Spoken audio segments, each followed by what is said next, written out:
Beleza. Boa tarde, boa tarde. Já começou? Estamos no ar ou não? Claro que estamos. Gente, prazer em conhecê-los. Boa tarde para todos da Campus Party. Primeiramente, agradecer aí o convite, a oportunidade de estar aí com vocês mais uma vez, né?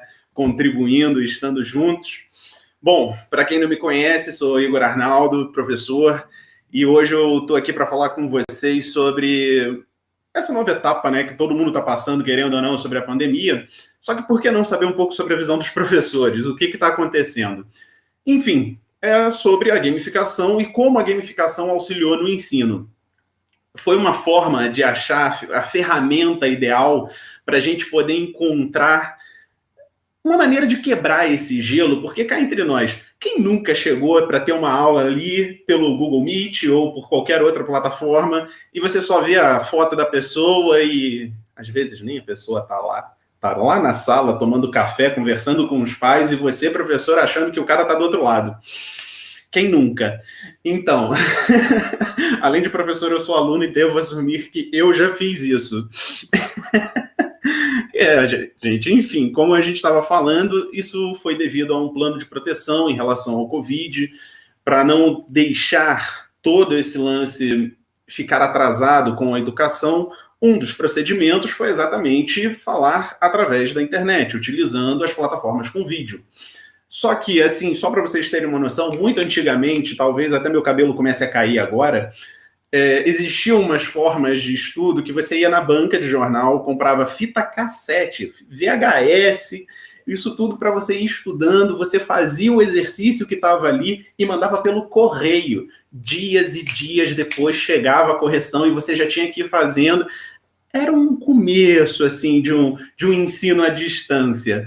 Os pais de vocês, provavelmente, se escutarem a minha voz falando isso, eles vão rir e vão falar assim, eu lembro dessa época. Depois passou para a TV, que eram momentos certos, né, do acontecer durante o dia,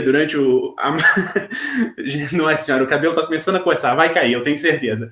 E isso tudo foi modificando. E depois de um tempo, eu quero que vocês parem e percebam o seguinte, viajando muito na maionese com vocês agora, caramba, será que vai ser para sempre esse lance aí de todo mundo vai para a escola, senta naquelas cadeirinhas, uma atrás da outra, e o professor lá na frente, olha que já evoluiu muito. Mais antigamente, ainda daqui a pouco vocês vão achar que eu devo ter uns 100 anos, mas numa época minha aí, você ia para a sala e tinha umas cadeiras, né, enfileiradinha, bonitinha, só que ainda o professor subia num palanquezinho, geralmente de 20, 30 centímetros, para ele ficar por cima.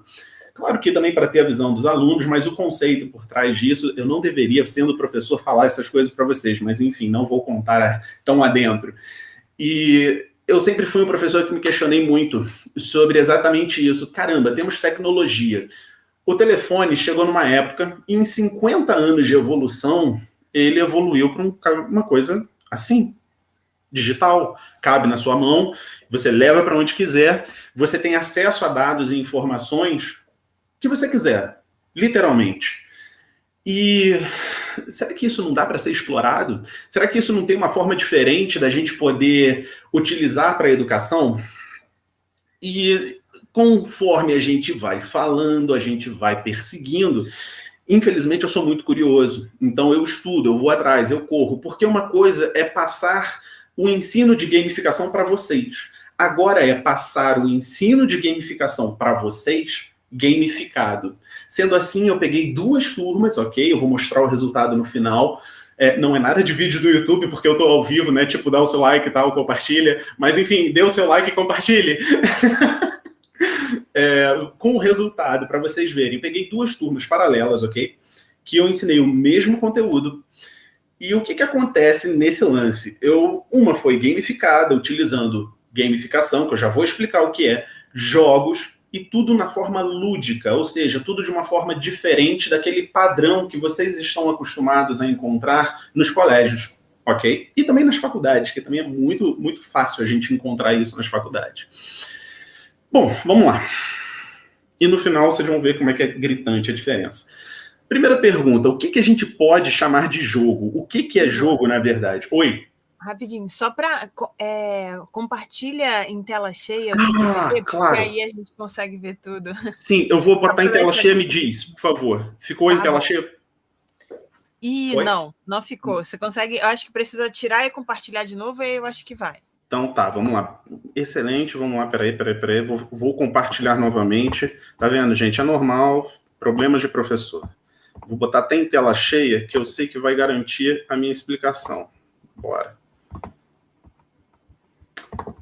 Bia, confirma para mim, por favor. Ou alguém me dá um alô, porque agora eu não estou vendo a tela. Antes eu tinha um pequeno controle. Tá perfeito, tá perfeito. Show.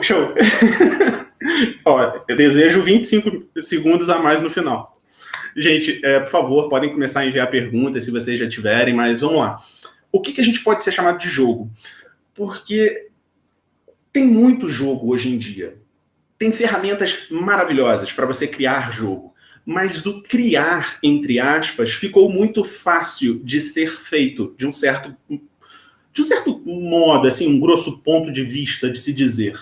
Mas eu comecei a questionar o seguinte: o que é jogo? Para que o jogo serve? Como o jogo influencia na nossa vida? Será que é só criança que joga? Será que é só o bebê que curte jogar? Adulto não pode? Ou será que o adulto pode e deixou de querer jogar por achar que, como é adulto, não pode mais jogar? Sendo assim, isso tudo, percebam, eu estou mostrando para vocês o meu caminhar para chegar na gamificação dentro de sala de aula com os alunos. Olha o percurso que eu fiz. Eu poderia ter sido mais curto, mais breve, mas essa mania de você querer sempre ter um conhecimento maior e melhor para aplicar de uma forma melhor possível leva a isso. E eu acabei passando essas informações para outros colegas de classe meu, que agradeceram muito, acharam muito legal. Enfim, o jogo, né, aí já tem um resuminho para vocês, mas enfim, é através do brincar, do jogar, que a gente acaba tendo uma visão social, a gente começa a brincar um pouco, a ver o que é certo e errado de uma forma completamente diferente. Por quê? Porque no jogo você perde, mas começa de novo, tem uma nova rodada, você joga amanhã, você joga no outro dia, e quando você joga no outro dia, aquela carga que você aprendeu no dia passado te influencia nas novas tomadas de decisão do jogo do próximo dia. Então, peraí. Eu posso passar por provas que vão me fazer errar ou acertar, ganhar ou perder, sem ter medo de errar ou acertar, porque é um jogo.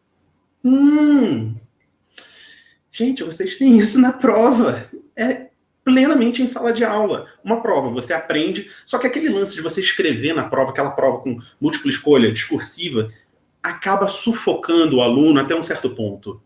E o aluno começa a suar, sua pela mão, pela testa, enfim, vocês sabem disso, eu acredito que muitos aqui já tenham passado por isso. Por que não mudar?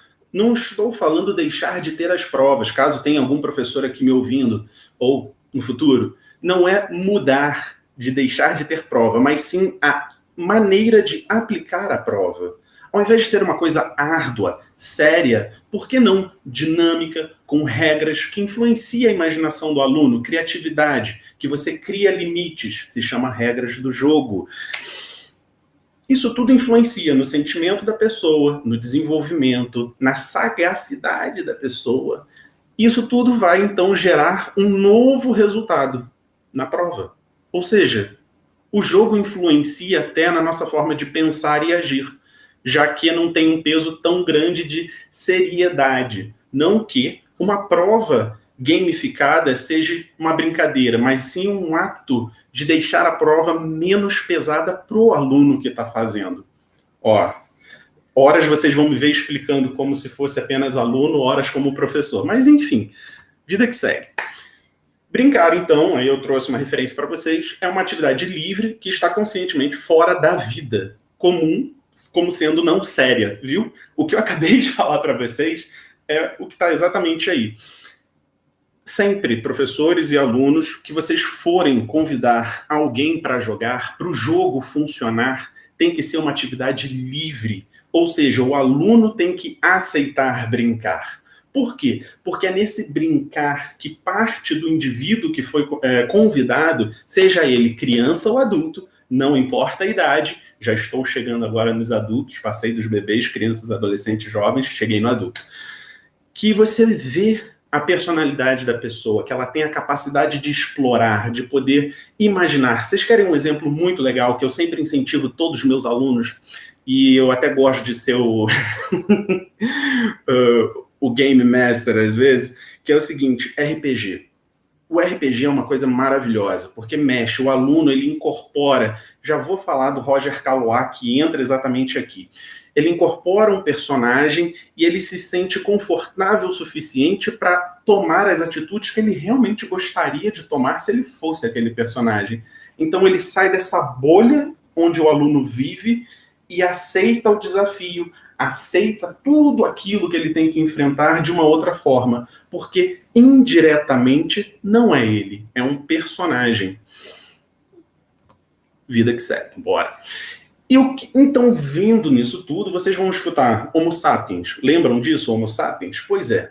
Nesse lance de jogo, a gente cria, então, o personagem chamado Homo ludens, que é exatamente a pessoa que gosta do brincar, desse processo de criatividade, dessas maneiras de poder interpretar as coisas de uma forma não séria, porém lidar como se fosse tão sério na vida real. E isso se chama Homo ludens. É uma forma, né? É marcado pela liberdade dela. Ela se orienta a querer enfrentar aquilo, mas sempre com um pingo de prazer por trás, pelo menos um pinguinho. Que quem não gosta de vencer o chefão? Quem é que não gosta de vencer o chefão e pegar aquele equipamento super da hora que você sempre quis? Nada é mais do que você querer enfrentar todas as provas e no final do ano ter o certificado que você passou na quinta série, na sexta, na sétima, no terceiro ano, por que não na faculdade? Então vejam que os dois mundos, eles são muito paralelos, eles são sempre lado a lado. Aí eu vou fazer uma pergunta para vocês. Se eu contar para vocês que uma das coisas mais antigas que existem na sociedade, no mundo, é a diversão. Isso está implementado na natureza. Você vê o ser humano brincando, cachorro, gato, tigre. Só que, conforme os anos vão passando, a brincadeira muda. Percebam, os anos passam, a tecnologia passa. Os anos vão passando, vão evoluindo. A tecnologia vai passando e vai evoluindo. Mas por que só a educação não muda? Curiosidade, não é? Uma coisa muito louca. Parem para pensar nisso. Eu estou trazendo agora o debate para vocês, o meu pensamento. Por que então, num prazo aí, vamos jogar aí de 60 anos, um pouco quase próximo à idade da tecnologia em relação ao celular, você não teve muito avanço relacionado à metodologia de ensino? Por que a gente já passou pela geração X, Y, Z, agora estamos na alfa, não alfabetização, geração alfa. E, caramba, ainda esse lance de cadeira, sentado, todo mundo lado a lado, não muda isso não? Me incomoda. Me incomoda porque a gente tem cada coisa de cada geração marcado. Só que a única coisa que prevalece, inclusive na natureza, é o brincar. Talvez um tempo atrás aí, a brincadeira seria você sair correndo, cutucar a pantera e se você chegar vivo na caverna é lucro, cara. Pode rir à vontade. Agora, se não chegar, perdeu. Mas... Talvez, mas na verdade a brincadeira nessa época era fazer desenhos na parede. E hoje em dia é você fazer desenhos no Gartic, talvez. Bom, fiquei imaginando a cena do garotinho correndo da pantera. O jogo, ele acaba então modificando a qualidade de participação dos alunos, seja na hora de você ensinar, seja na hora de você convocar para os alunos virem mais próximos de você, no sentido de, gente, ao invés de vocês ficarem nessa distância de cadeira atrás de cadeira, vamos fazer uma roda, meia-lua, essas coisas. O jogo, ele traz o aluno para perto, porque é uma coisa que não é aquele padrão. O jogo, ele sempre é dinâmico. Não é aquela coisinha de eu escrevo no quadro, você copia. Eu escrevo no quadro, você copia de novo. O exercício está no quadro, eu corrijo, você me dá o papel. É muito estranho você querer julgar o conhecimento do aluno, a capacidade do aluno, só por uma folha contendo as respostas. Talvez a maneira que ele vê de interpretar o problema... Cachorro. A maneira que ele vê de interpretar o problema é totalmente diferente da sua, porém, se você der uma ajudinha para ele, ele consegue criar sua própria maneira de resolver aquele problema. Infelizmente, aquela forma que está no quadro não serve para ele. Então, não há uma fórmula certa para todo mundo. Todo mundo tem a sua própria fórmula. E, às vezes, é necessário, sim, adaptar. Caraca, falei muito bonitinho. Roger K. Lembra que eu citei ele tem uns 2 ou 3 minutos? Só para falar, Bia, tô de olho no relógio, pode ficar tranquilo, eu sei que você talvez deve ter mandado mensagem.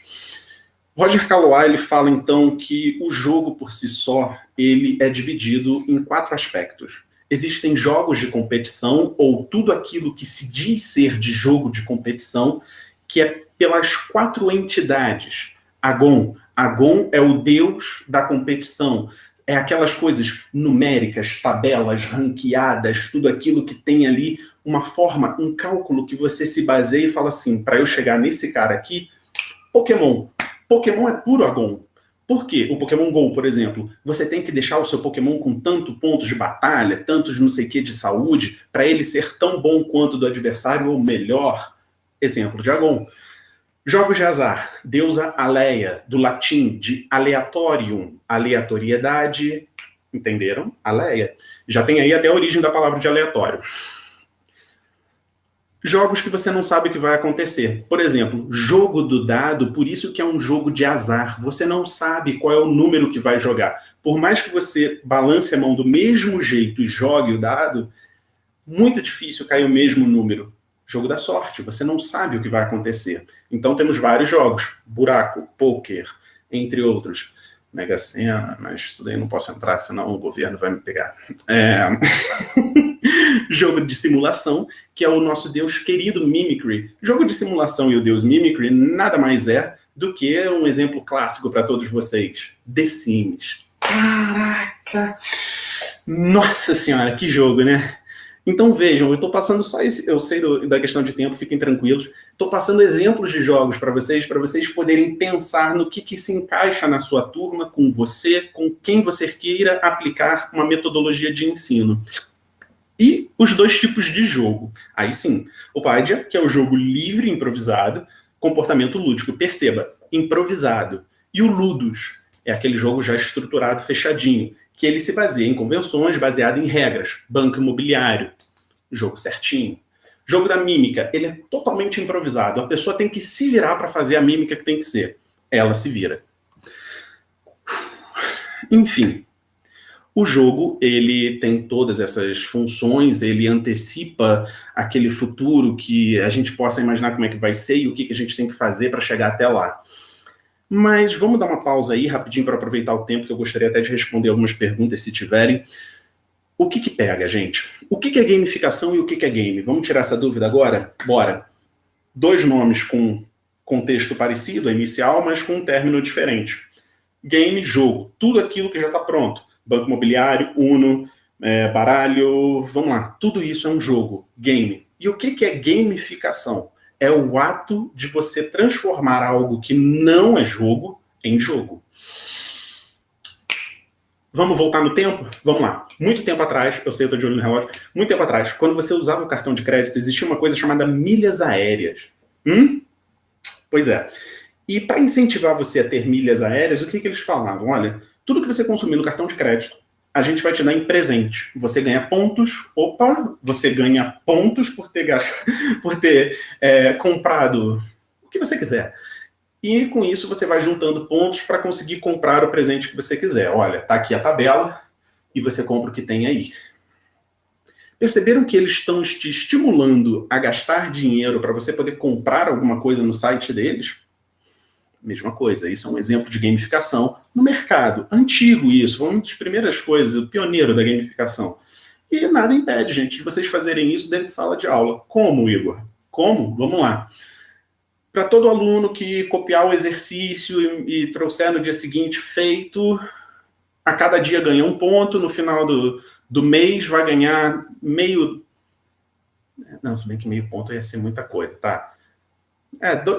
Ok, vamos exagerar, um ponto. Para todo aluno que fizer todos os exercícios, você incentiva o comprometimento dos alunos porque eles querem ganhar alguma coisa em troca por aquele esforço. Sendo assim, eles resolvem participar. Por quê? Porque eles querem ganhar, eles querem competir com o cara do lado, da frente, de trás, compete. Todo mundo fica, então, ali mensurado, louco. Isso, então, envolve o quê? As necessidades do ser humano. A capacidade, ele vai querer ver até onde ele consegue ir comparado com a turma. Lembra de Agon, competição? Você gera isso automaticamente. Ah, Igor, eu só posso fazer esse tipo de dinâmica na minha sala? Oferecer ponto em trocas por alguma coisa? Não, gente. Vocês podem usar e abusar de tudo que vocês encontram nos jogos. Viu o jogo, gostou de alguma mecânica, olha para ele e fala assim, eu vou aplicar isso dentro de sala de aula. Como? E lembrem-se, o que você aplicou dentro de sala de aula para quinta série talvez não funcione para sexta, você tenha que modificar. O Edgar Morin, ele fala inclusive da teoria da complexidade, que o nosso desenvolvimento ele não é linear, ele nem é binomial. É uma coisa muito louca, ele é em lupos, ele consegue até mesmo ser multidimensional. Por isso que ele cita muito, até que eu deixei, deixa eu ver, tá ali, o desenvolvimento biopsicossocial. Porque isso tudo envolve a forma como você aprende, não vai ser tipo, eu aprendi assim para matemática e acabou. Pode ser realmente assim para geografia, para história, mas para biologia é uma coisa completamente diferente. Bom, Huizinga, que é um cara muito bacana, que ele fala sobre o jogo, ele fundou muita coisa legal a respeito de Homo Ludens, que o brincar e o jogar, eles estão lado a lado e há necessidade sempre de ter um pouco de cada um em qualquer atividade realizada pelo ser humano. Bom, tá aí, eu falei para vocês, né, das descrições, das brincadeiras que tiveram vidas passadas, das competições, jogos. Ele está presente, gente, sempre teve. Fechando para brincar com vocês, lembra do meu cachorro, de novo.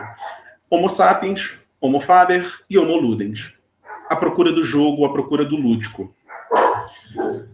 Eu fiz um resuminho mágico para vocês, que o que chama atenção, né, através do Johan Huizinga, é o círculo mágico, essa coisa do desafio, de você poder fazer as coisas sem ter medo, de você poder viajar na maionese e falar assim, eu vou fazer desse jeito porque eu quero. E faz sem ter medo de errar. É exatamente isso. Não se preocupem. Deem a liberdade à sua criatividade. Façam que seja lúdico. Fechando aqui, cadê a tabela? Trouxe aqui algumas ferramentas para vocês. Kahoot, que vocês podem criar algumas coisas. Também temos, né, o exemplo de Kahoot, perdão. O Mentimeter, que também é muito bom. Hashtag me patrocina. O Quizzes, que é muito legal. Eu sei que eu estou passando um pouquinho rápido, mas é só porque eu quero mostrar a tabela para vocês. E o último é o EduPulses. Professores, deem uma olhada, vale a pena. Enfim, aqui, para fechar, como eu falei com vocês, não exagerei, está tudo pautado, foi uma turma com 22 e uma turma com 20. Eu fui esse professor aqui, brincalhão, bobo, mas que ensinei. Ensino. Bom, espero eu, né? Os alunos também não ficam com dúvidas.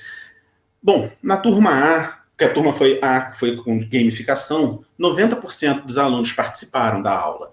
Em situação problema, naqueles desafios, aquelas dinâmicas que a gente passa dentro de sala de aula, 85%. No KISS, 100% dos alunos. Em contrapartida, olha para o lado. Uma turma comum, aquela turma que eu falei para vocês, fileirado, lado a lado, sem ter nada diferente, essa coisa que a gente caminha desde não sei quando.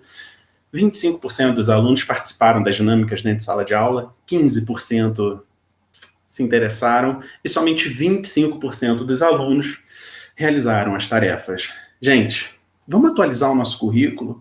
MEC, me chama, vamos conversar. Ministério da Educação, tamo junto. Prazer, Igor Arnaldo. Gente, brincadeiras ou não, isso é uma opinião de professor. Espero que vocês tenham gostado. Temos 1 minuto e meio aí para as perguntas. Sou o Igor Arnaldo, foi um prazer. Obrigado, Campus Party, tamo junto. Interromper compartilhamento. Bora lá, deixa eu ver se tem perguntas. Boa, Igor. A gente tem aqui da Julis, ela perguntou. Quando penso em jogos educativos, lembro Onde Está Carmen Sandiego, que é focado em coletar pistas culturais e geográficas. Claro. Existe algum jogo educativo desse estilo hoje em dia? Sim, muito legal a sua pergunta, Júlio. Existe um jogo que é para celular, ok? Que se chama Operação Abaporu. Vocês vão conhecer. Só jogar no sistema Google Play Store, Operação Abaporu. Vale muito a pena, procurem, é bem legal. Tem mais alguma? Tem a Abigail, rapidinho também, que está quase fechando o tempo. Ai, meu Deus! Como construir a gamificação de forma colaborativa com os estudantes. Será que perfeito. Ok, vou ser muito rapidinho. Prometo. Olha só, a gente precisa fazer o seguinte, uma entrevista. Fale com os alunos, perguntem do que eles gostam. Esse cara, eu vou bater no meu cachorro hoje à tarde. Você tem que saber como é que é o seu aluno, quem compõe sua turma, e assim você vai fazendo comútuo, ali, lado a lado, e vocês chegam num resultado em equipe. Valorizem os seus alunos, professores. Deem a permissão de voz para ele. Ao invés de deixar eles sentados lá no fundo, traz para perto, fala. Perfeito, Igor. Muito obrigada pela palestra, viu? Obrigado você, imagina. Tchau, gente. Um abraço. Obrigado. Gente, pô.